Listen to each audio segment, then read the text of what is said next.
qui tout d'un coup vont s'animer, etc. Si vous avez vu l'Histoire sans fin, c'est un petit peu le même esprit de film. C'est génial l'Histoire sans fin. Je crois que c'est... Ce qu'il faut préciser, c'est que c'est en matinée, c'est pour les enfants. C'est en matinée, pour un public enfant. Oui, absolument, on a voulu être le plus large possible. Gigantesque abattoir à sa construction au début du siècle, aujourd'hui salle de spectacle, la halle Tony Garnier a tout vu, enfin presque. Le cinéma ne s'était encore jamais invité sous ses voûtes métalliques. C'est aujourd'hui chose faite avec 2 soirées consacrées au 7e art, au programme Metropolis et le dernier James Bond.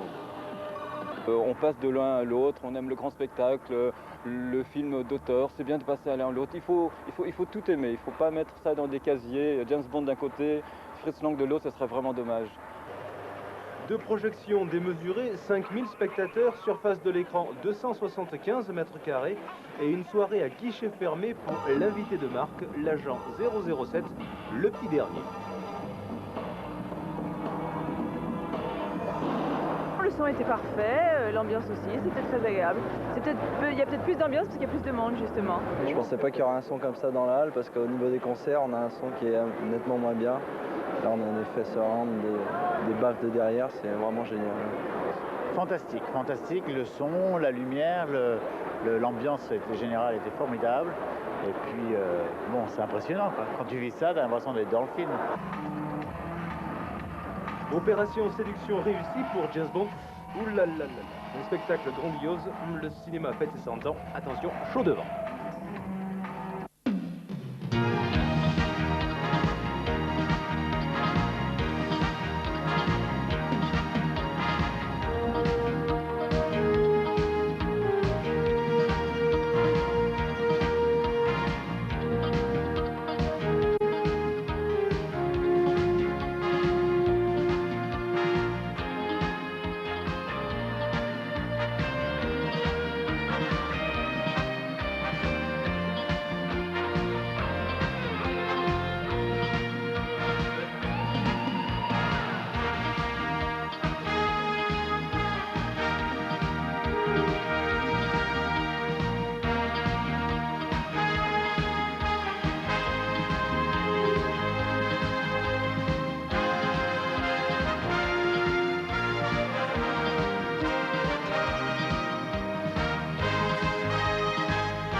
Des As, avec ce soir pour notre première émission 101 et son chanteur Julian. Graziella De Michel chante Barcelone, Laurent Gérard, imitateur, notre espoir Lion Vert, Linda Williams, Patsy, la sculpturale Love Amour, François Valéry, Jean-Alain Fonluc de Lyon Poche.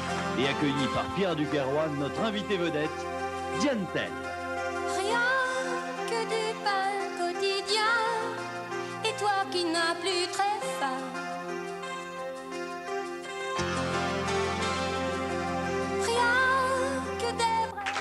On continue, c'est la deuxième question du jeu de la boule. Vous connaissez maintenant le principe. On va lancer donc la boule.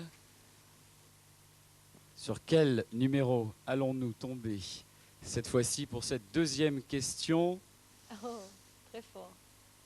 Le numéro 6. Qu'y a-t-il sur cette plaque numéro 6? Diane, tout se passe bien? Très bien, oui. Diane, parle-moi un petit peu de tes nuits. Mes nuits? Oui. Graziella, on va peut-être s'installer à une table de jeu. Je vais te donner tout de suite un micro. Tu vas souvent jouer dans les casinos?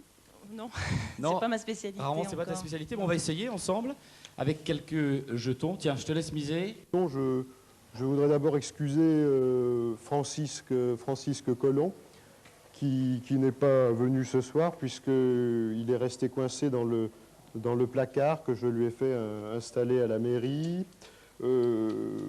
Si la sénilité le caractérise, en revanche, et pour ma part, pour ma carrière politique, je compte tout miser sur mon intelligence.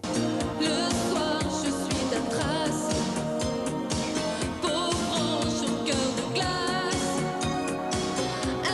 C'est celui que nous donne Jean-Alain Fonlupt. Jean-Alain, bonsoir. Bonsoir Pierre. Alors quel va être ce nouveau rendez-vous dans Casino des As? Eh bien, dans chaque émission, je viendrai vous présenter soit un spectacle, soit un artiste de passage à Lyon, soit un lieu bien particulier. Aujourd'hui, nous avons choisi de